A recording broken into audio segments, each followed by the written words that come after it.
Hello. Today I'm going to talk about the travel agency called singlescruises.com, and I just come off one of their cruises and wanted to tell you about my experience. Singlescruise.com provides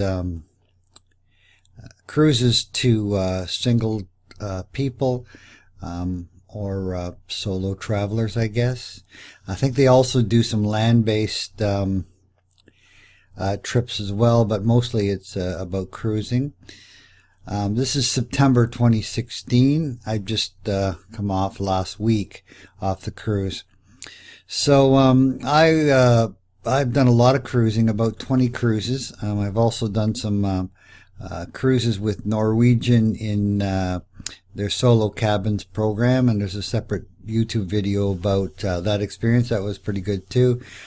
Singlescruise.com is much bigger as far as the singles groups that they accommodate. The ship we were on was Carnival Conquest, and had a good time. So the big claim of singlescruises.com is that you never have to travel alone.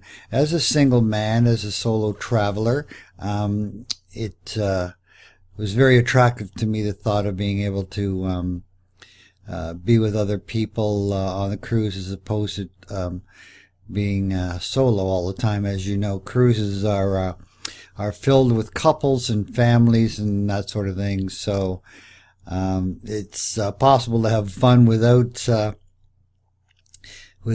traveling with someone, but it's nicer to have that social connection. So with that, they delivered in spades. I was very pleased with the result. So I'll tell you a little bit more about the type of people I met. I had a preconceived notion that because I'm 64 years old, that I would be by far the oldest guy on there, and that was not quite true. Most of the people in the group, about 60 people, I guess most of them were between 35 and 55, with a reasonable share of people that were over 60, so I didn't feel alone at all. So what they provide is all kinds of circumstances to be with other people. The formal dining room. Every night they have had dinner at 8:15, and a chance to sit and dine and talk to other people and find out where they're from. People from all over North America. They also provided 3 or 4 organized cocktail parties, which were a lot of fun, dancing and karaoke and drinking and that sort of thing. A couple of costume parties, so good fun there. Then they would also provide other opportunities. On the sea days, they had trivia contests you could attend, an organized brunch you could attend, some other functions like that. On the days that we were in port, they had separate privately run excursions, which were more reasonably priced relative to the cruise line, but most other people from our group were on there, so you felt like you were enjoying these experiences with people.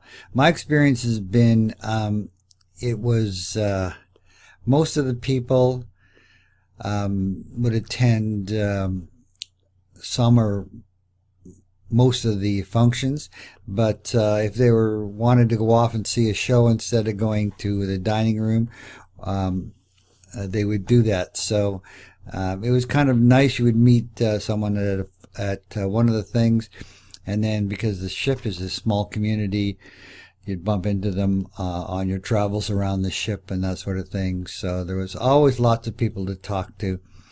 And that for me was quite attractive, because my other experiences when I travel with on cruises, it's so couples based and families based and that sort of thing. So really good choice. A couple of preconceived notions I had. One was maybe it'll be like a singles bar meat market sort of thing. Quite the contrary. Um, there seemed to be no evidence of that, or little of evidence of that. Most people just wanted to have some other folks to share with. And then the solo thing, how solo do you want to travel? There was some people who were there, like ladies that would share a cabin with one of their friends from back home. So that was kind of a neat thing, because rather than having to spend the entire week with each other, they would be sharing their time with other people from the group, and that puts less burden on the relationship for sure. I've always insisted on my own cabin, just a preference. So our trip was with Carnival Conquest, and the thing about Carnival is they're not the best at most things compared to other cruise lines, but they are really fun ships with affordable pricing. So the affordable pricing makes it attractive to the singles groups at large. In my circumstance, because the price is reasonable when I have to pay that nasty little single occupancy rate, which is almost double, it still makes it reasonable priced. So that's good. And in the case of two ladies that are want to keep the cost down, and they want to share a cabin, that's pretty good too. So that sounds pretty good.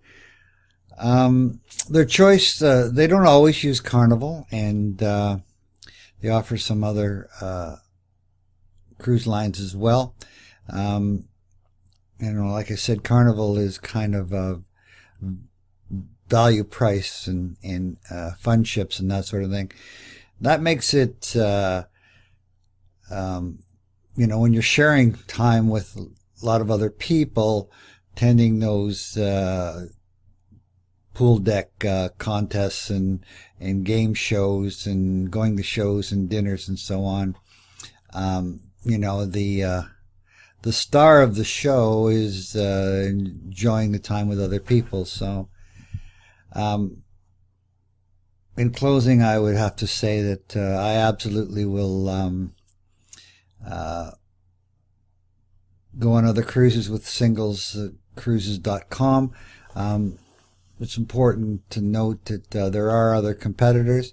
Some of the veteran cruisers that were in my group would criticize some of the shortcomings of Carnival Cruise Lines, but they had no complaints about the agency or the hosts on board. The hosts were quite helpful, created circumstances where it was easy to meet other people, and so all in all, pretty good.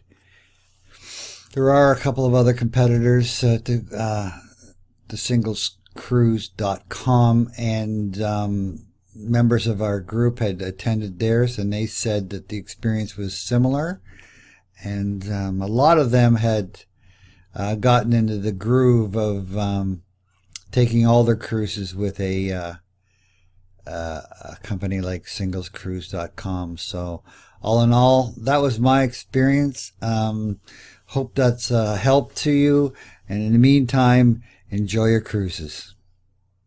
Bye for now.